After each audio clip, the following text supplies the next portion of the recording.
Hi everybody, it's Wednesday, January 28th, and we've actually fallen a couple days behind here on the video updates, and we had a committee meeting that ran late Monday, and then Tuesday our communication specialist was out ill, so we're just getting caught up on that. And in order to keep this video brief and not run over too long, I'm just going to cover Monday and Tuesday in this video, and then we'll shoot another video tomorrow to cover Wednesday and Thursday. So I do want to point out today, though, is At-Risk Children's Day, and the tie I'm wearing was provided by the At-Risk Children's group that we sponsored. Actually, I sponsored here on the Senate floor today, and we had Martha Wright from Crittenden Services come down, as well as a number of other folks from around the state. And while Martha was here, her and I actually talked about a bill that will help streamline the fingerprinting process when they're hiring. It's a big problem for them, and we actually have a bill that's introduced already, and so I plan on taking it up in the Health Committee tomorrow. So thanks, Martha, for being here today and for all the work that you do, and hopefully we'll be able to help you out with that issue very soon here. So I'm going to go back to Monday, January 26th. As I mentioned, just getting caught up a little bit. We started off the day, as we typically always do. We had a chairman's caucus for the Republican Senate chairman at 7:30, and then actually 10 o'clock we had a full caucus of all the Republicans in the Senate, just to kind of go over what's going on for the week, which bills we're planning on taking up, make sure everybody's briefed on all the bills, and everybody has a full understanding. 11 o'clock we had our floor session, and we had Senate Bill 43, which passed, which I voted yes for, and I pointed that out on Facebook. So I'm going to brush over these. If anybody has any questions about any bills that I don't describe, please send me a message on Facebook. I'll go into more detail, but for time's sake, I'm going to try to breeze through them in this video. I spent the afternoon meeting with a number of lobbyists and representatives from different healthcare agencies and organizations, each giving me their concerns and kind of bringing me up to speed, since I'm a new chairman of the Health Committee, on all healthcare related issues. At 2 o'clock, I had a Banking and Insurance Committee that I serve on. We had 2 rules bills, which I've described here in the past, the purpose of rules bills. At 2:30, met with some representatives from Mountaineer Racetrack up in Chester. They've had a little bit of a hard time. They're under new ownership, and since then have had some regulations imposed on them that's been pretty detrimental to their business, and so they're expressing those concerns to me and asking for ways that the legislature can help give them some relief. At 3 o'clock, I had a Judiciary Committee meeting. Had a number of bills, but one I think that had the most debate was Senate Bill 10, which was a nonpartisan election of judges. It was debated extensively, which is actually why I wasn't able to shoot the video update on Monday, and it ultimately was laid over to a future meeting because we were running out of time, and debate was still ongoing. So the chairman of that committee, Charlie Trump, laid it over to a future meeting. And then we had some other rules bills that we took up that day. At 4:30, I met with the President Scott Miller from Bethany College and Mort Gamble as well. They came to talk to me, just actually an introduction. I hadn't met him yet, and one of my good friends, Sean Regan's a soccer coach out there, so it was good to catch up and meet President Miller, and wish them all the best of luck. Going on to Tuesday, January 27th, we started the day again, Chairman's Caucus at 7:30.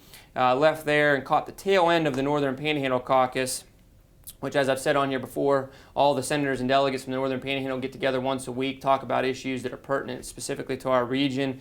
We had Jackie Shia from Wheeling Jesuit University, runs the Challenger Center, speaking to us. The Challenger Center had been received some state funds in the past because it is an educational program, and that funding was cut a couple years ago, and so Jackie's kind of pleading her case on behalf of the center and the university to continue that program. So we appreciate you being there, Jackie.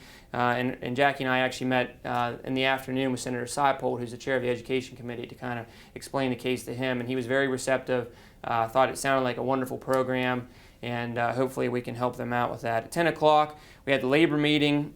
We just had one bill. It was Senate Bill 279, which clarified qualifications of the labor commissioner. That bill passed, and we'll move on to the next committee. At 11 o'clock, we had our floor session. We had 2 bills that we voted on that were on third reading. Senate Bill 13, which I talked about before from the aspect of being the Judiciary Committee, was the open and obvious doctrine, as well as House Bill 2001, which is repeal of what many refer to as the cap and trade bill. At 1 o'clock, we had our Health Committee meeting. We had looks like 5 bills, Senate Bills 262, 274, 295, 335, and 253. The one that I think raised the most debate was Senate Bill 335. It's often referred to as the naloxone bill. It was one of the bills that the governor talked about, was one of his top priorities in his State of the State address. It offers opioid antagonists, which are used to prevent overdose deaths. So a prescription can be written for one of these. They're simply injected, can be done with a little bit of education by a family member. So if a family member knows that another family member has a drug problem, they can have this in the home, and if they suspect an overdose death, they can inject it to prevent that. It's also very safe if that person incorrectly deems that there's an overdose. And so the medical community is fully supportive of it. We had, as I mentioned, extensive debate. We had a couple of friendly amendments to kind of improve the bill a little bit. We were able to pass that out. 2 o'clock, had the Government Organization Committee.